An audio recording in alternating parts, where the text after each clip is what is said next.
Mesdames, Messieurs, bonjour et bienvenue dans ce 13h au Bénin. Voici le sommaire. La coopération entre le Bénin et le Brésil se renforce. Le ministre brésilien des Relations extérieures est en mission diplomatique à Cotonou.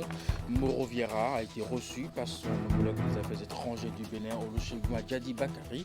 Les deux ministres ont examiné les possibilités d'extension de la coopération dans plusieurs autres domaines.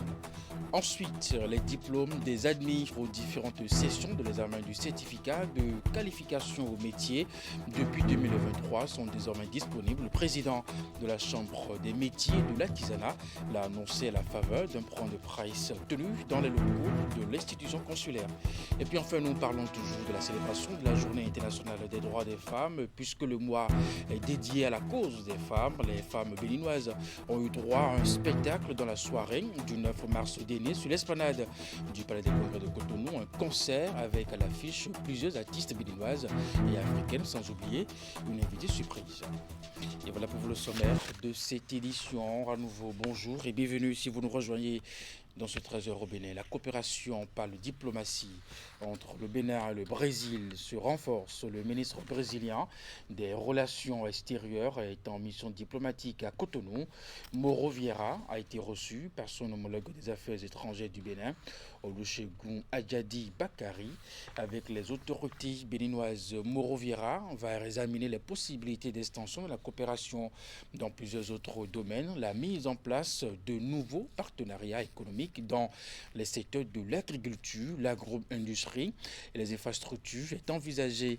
Il est aussi question au cours de cette visite d'évoquer le renforcement des échanges universitaires et promotion du patrimoine commun afro-brésilien qui représente un lien fort entre les deux pays. On espère aussi de cette mission Mauro Vieira des convergences de vues dans les instances multilatérales et le renforcement du dialogue politique sud-sud. Cette visite du diplomate brésilien fait suite à celle d'une délégation béninoise de haut niveau l'an dernier. Bien entendu, dans ce pays, à l'occasion, les deux parties avaient jeté les bases d'une coopération élargie ayant conduit à la réouverture de l'ambassade du Bénin à Brasilia. Au cours de la même année, après la rencontre avec le chef de la diplomatie béninoise, une rencontre avec le chef de l'État Patrice Talon est aussi annoncée. Le bureau de pays du Fonds international de développement agricole FIDA a été inauguré ce mardi à Cotonou. Le FIDA est une institution financière internationale, un organisme spécialisé des Nations Unies et consacré au développement rural. Cette institution coopère avec le Bénin depuis 1978 pour transformer les systèmes alimentaires et lutter contre la pauvreté rurale. L'inauguration du bureau a été bien entendu faite en présence du ministre de l'Agriculture, de l'élevage de la pêche, Jean Toyinpo Estetofa pour le détail. Voici l'acte qui justifie l'inauguration du bureau pays du Fonds international de développement agricole, FIDA. Cette ouverture témoigne de la volonté de l'institution et du Bénin de renforcer leur coopération pour l'amélioration des conditions de vie des populations rurales et la réduction de la pauvreté. L'ouverture du bureau intervient à un moment où nous nous lançons dans un nouveau cadre stratégique de coopération pour la période 2025-2030, avec un accent sur l'amélioration de la productivité, l'accroissement donc des rendements dans les filières et aussi la résilience, tout en faisant la promotion de l'entrepreneuriat, notamment l'entrepreneuriat des jeunes dans les chaînes de valeur. Depuis 2018, le FIDA a engagé des réformes pour améliorer son efficacité, notamment par la décentralisation de ses équipes. Cette initiative vise à renforcer la présence de l'institution sur le terrain. En collaborant étroitement avec le gouvernement, notre vision est de bâtir un avenir où les populations puissent vivre dignement grâce à des opportunités durables.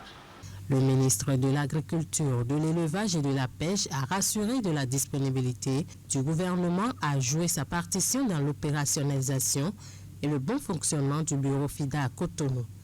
Il a mentionné que les interventions du FIDA touchent plus de 126 000 bénéficiaires directs.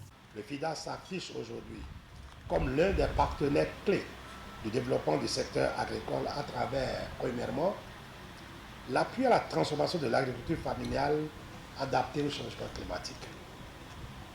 2. Le renforcement des capacités des acteurs agricoles. 3. La construction d'infrastructures de production, de stockage, de conservation, de transformation et de commercialisation. À ce jour, le portefeuille du FIDA au Bénin, selon le ministre, est composé de 3 projets actifs pour un total de 220 millions de dollars. Il s'agit entre autres du programme régional d'intégration des marchés agricoles, le projet d'appui au développement agricole et à l'accès au marché et le projet d'appui au développement du maraîchage. Après plusieurs heures d'audition, le promoteur du média en ligne Bénin Web TV n'a pu convaincre les conseillers de la HAC avec les éléments de preuve pour justifier les publications. Bien entendu, il est reproché au promoteur d'avoir violé les dispositions du code de déontologie de la presse béninoise. Voici la décision de la HAC. La plénière, après en avoir délibéré, décide. Article 1er. Le promoteur de la chaîne en ligne Bénin Web TV a violé les dispositions des articles 1 et 2 du Code de déontologie de la presse béninoise et celles des articles 13 et 168 de la loi numéro 2015-07 du mars 2015 portant Code de l'information et de la communication en République du Bénin. Article 2. Le promoteur de Bénin Web TV est mis en demeure de respecter le Code de l'information et de la communication et le Code de déontologie de la presse béninoise.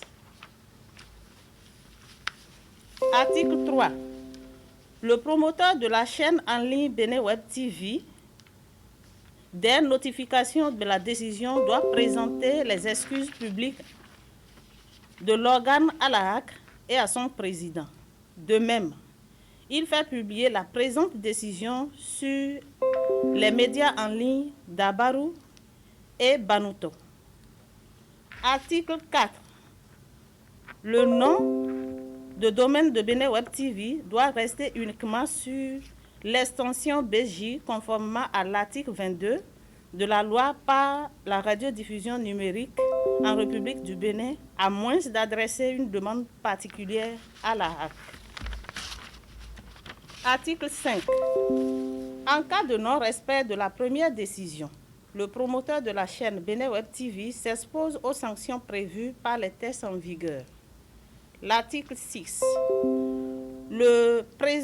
La présente décision prend effet pour compter de la date de sa signature. Je vous l'annoncer en titre, les diplômes des admis aux différentes sessions de l'examen du certificat de qualification au métier depuis 2023 sont désormais disponibles. Le président de la Chambre des métiers de l'artisanat l'a annoncé à la faveur d'un point de presse tenu dans les locaux de l'institution consulaire. Il a saisi l'occasion pour rappeler de la disponibilité des diplômes au plus un mois après les compositions des prochaines sessions. On va suivre Sofiano Imourou sur des propos recueillis par Stétofa, Jocelyn Mariga. Après ces éditions de 2023, de 2024, nous avons connu une petite difficulté. Il est important de partager ça avec vous parce que tout n'est pas rose. Nous avons quitté de quelque part et avant de démarrer, nous avons constaté que les diplômes, les attestations de diplômes de CQM qui se délivraient en temps avaient connu des problèmes où un audit approfondi était même commandité. Nous avons relevé, ça c'était avant que nous prenions l'organisation, nous avons constaté qu'il avait des diplômes falsifiés. Il fallait tout faire pour avoir des diplômes infalsifiables. Il fallait mettre tous les organes en place pour une organisation harmonieuse et parfaite, ce qui a fait qu'après les examens, la délivrance a connu quelques légers retards. Mais il est important de vous rassurer. Surtout, c'est ça qui est plus important. Parce que si nous avons eu des retards pour la délivrance entre-temps, de vous rassurer qu'à présent, et aujourd'hui, je peux confirmer que pour toutes les sessions que nous avons eu à organiser, tous les diplômes, je dis bien tous les diplômes, sont convoyés au niveau des directions départementales de l'enseignement technique de la formation professionnelle. C'est pour vous dire qu'à l'heure où je vous parle, tous les apprenants peuvent se diriger vers, disons, ces directions qui ont élaboré des calendriers, des agendas de distribution en commun accord avec nos assistants techniques départementaux. Donc, je peux vous rassurer, mesdames et messieurs, chers journalistes, que nous travaillons d'arrache-pied pour que véritablement tout soit parfait.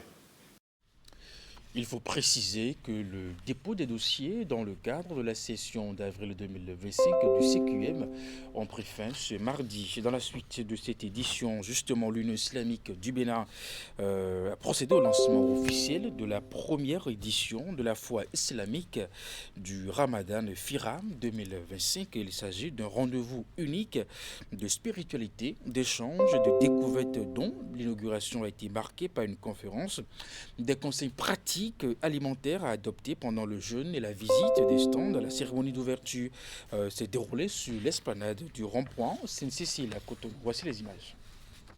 Ces membres de l'Union islamique du Bénin ici rassemblés ont compris l'enseignement de l'islam selon lequel la piété ne consiste pas seulement à prier et jeûner, mais à aussi travailler, partager et bâtir une société prospère et juste. C'est tout le sens de leur participation à la toute première édition de la foire islamique du Ramadan Firam 2025, une initiative qui se veut levier de solidarité, de développement économique et d'épanouissement spirituel. Firam 2025 est un tremplin pour l'économie locale et l'entrepreneuriat musulman parce qu'il met en avant nos artisans commerçants, entrepreneurs et startups, leur offrant une plateforme pour exposer leurs produits et développer leurs affaires. Nous appelons toutes les associations, tous les commerçants, entrepreneurs, jeunes et femmes à se joindre à cette dynamique. Réservez votre stand et exposez vos produits et services. Participez aux formations pour acquérir de nouvelles compétences.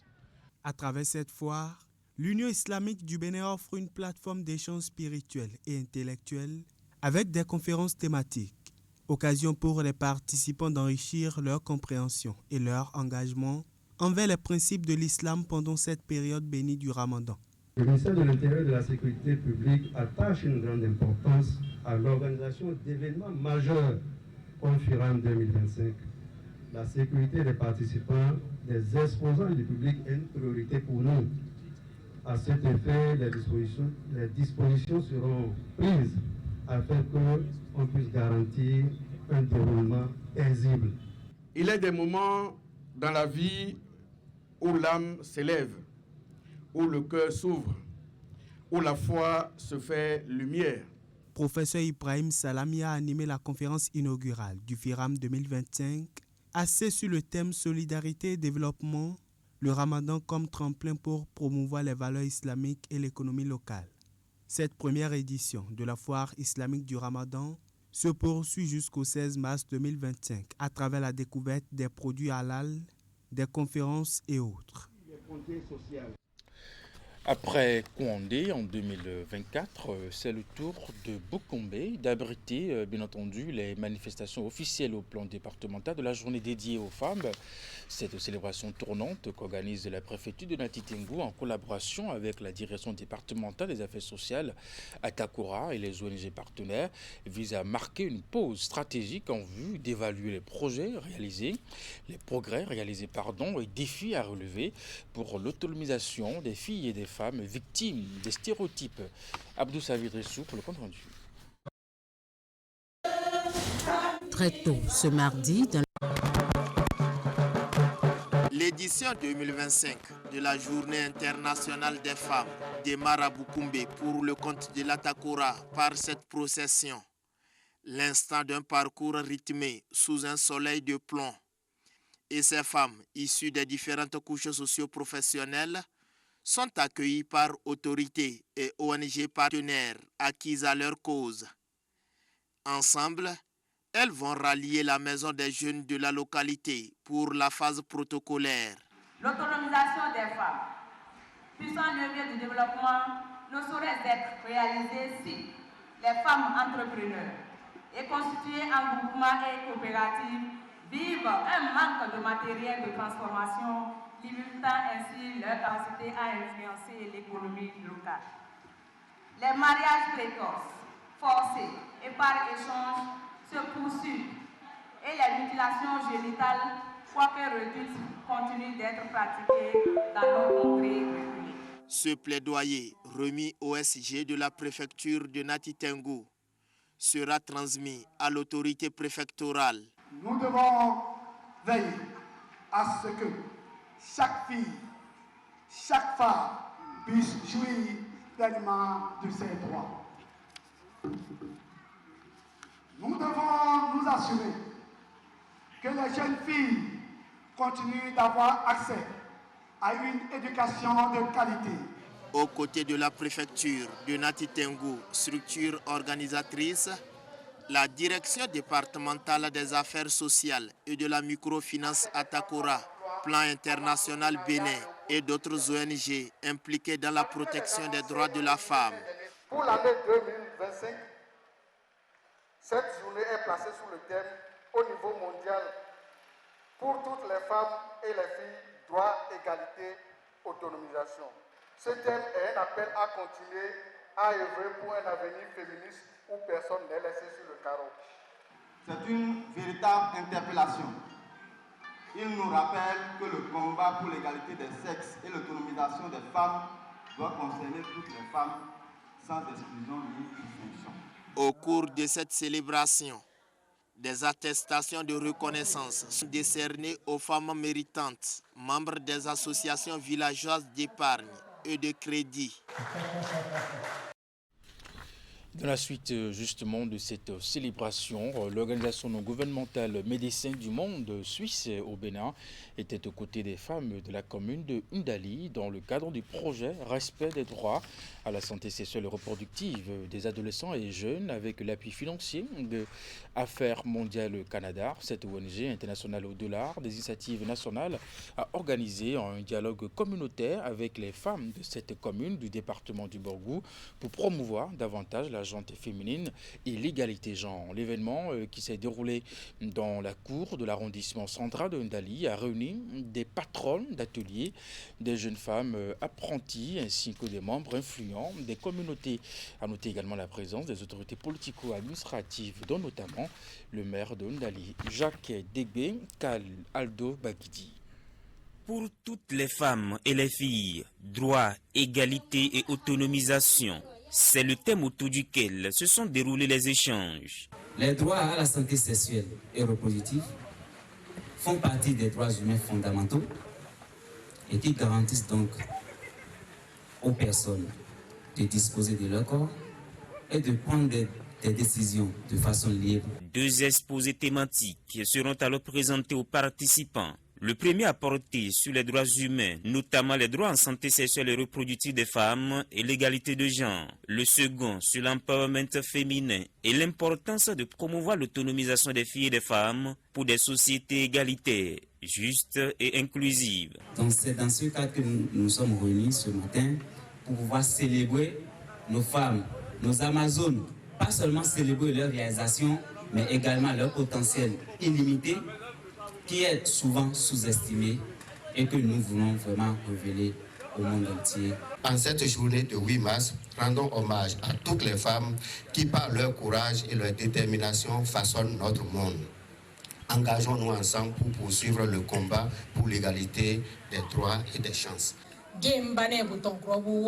Dans un dialogue participatif marqué par des partages d'expériences, fait parfois en langue nationale battons-nous par des femmes leaders de succès et d'inspiration pour la communauté, il a été procédé à l'élaboration d'un plan d'action de promotion de l'égalité genre, des droits et de l'autonomisation des femmes et de la fille, avec une invite aux parents à investir sur les filles. Un plan d'action autour duquel tous se mobilisent avec Médecins du Monde pour agir et faire de chacun et chacune un élément catalyseur pour un changement durable. Pour pouvoir améliorer les conditions de la femme, pour pouvoir faire en sorte que les nouvelles générations des femmes et des filles soient des éléments catalyseurs du développement durable.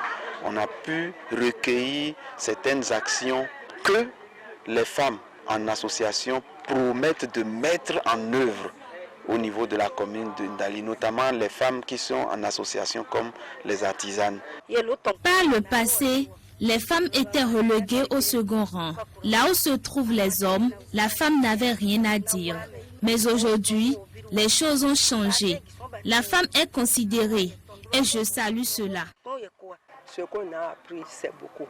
On tient à partager avec nos collègues. Médecins du Monde poursuit cette série d'activités dans le cadre de la GIV à Abomey et Cotonou, où il est prévu un camp d'interaction et de mise en réseau à l'intention de plusieurs centaines de jeunes femmes apprenties bénéficiaires du projet Respect.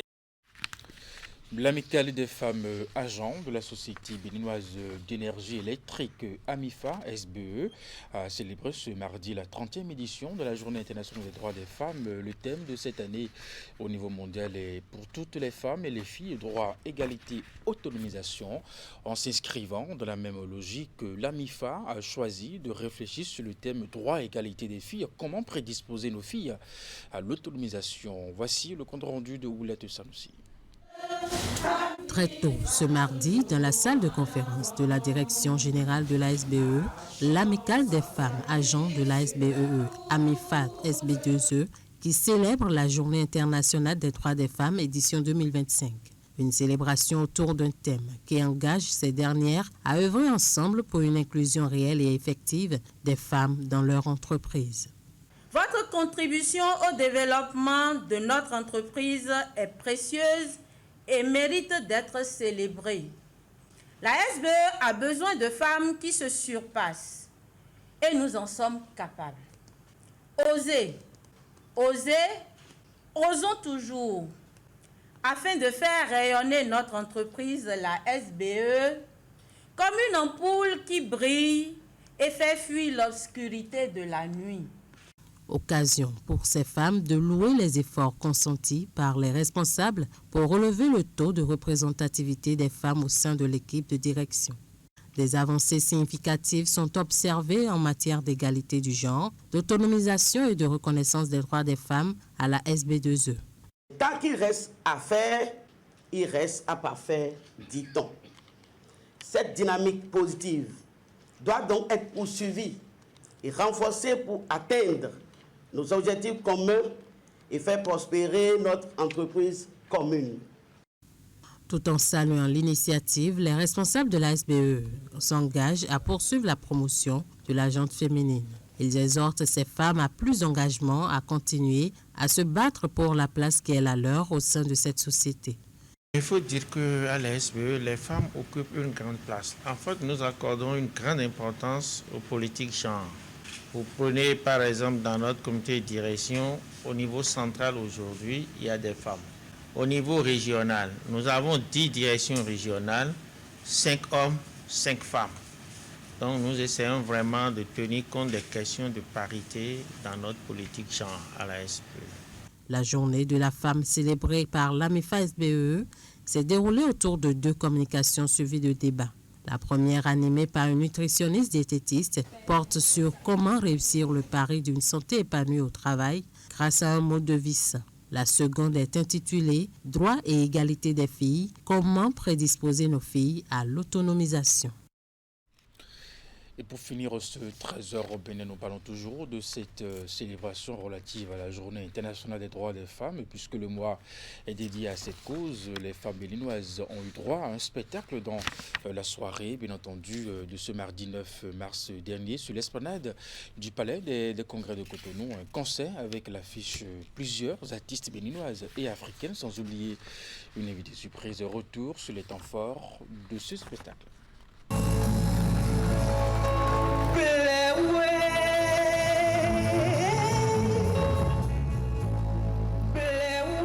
C'est bien elle, Huguette Bokweyan-Kadja, offrant un spectacle exceptionnel à ce public. Un public présent au Palais des Congrès dans le cadre du concert organisé pour rendre un hommage particulier à la femme béninoise et africaine.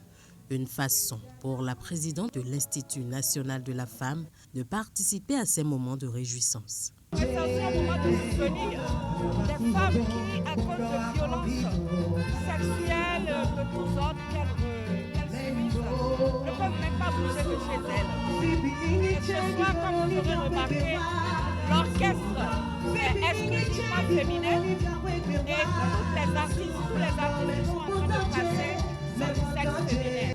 Bléo de Bella Bello et Malaika de Myriam Makeba. Ce sont les deux morceaux interprétés par la présidente de l'INF.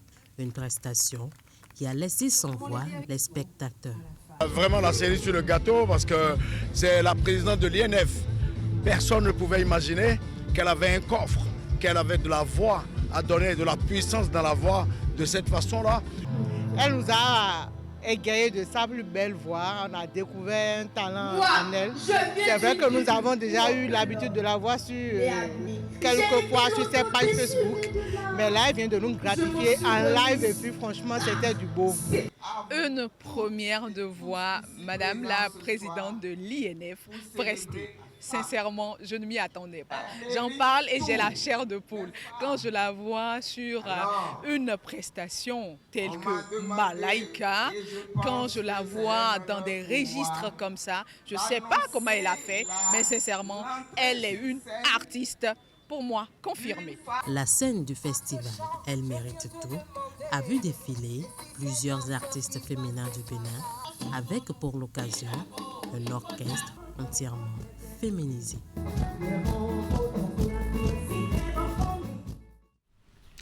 C'est la fin de ce spectacle 100% féminin dans le cadre de cette célébration. Merci de l'avoir suivi à 16h.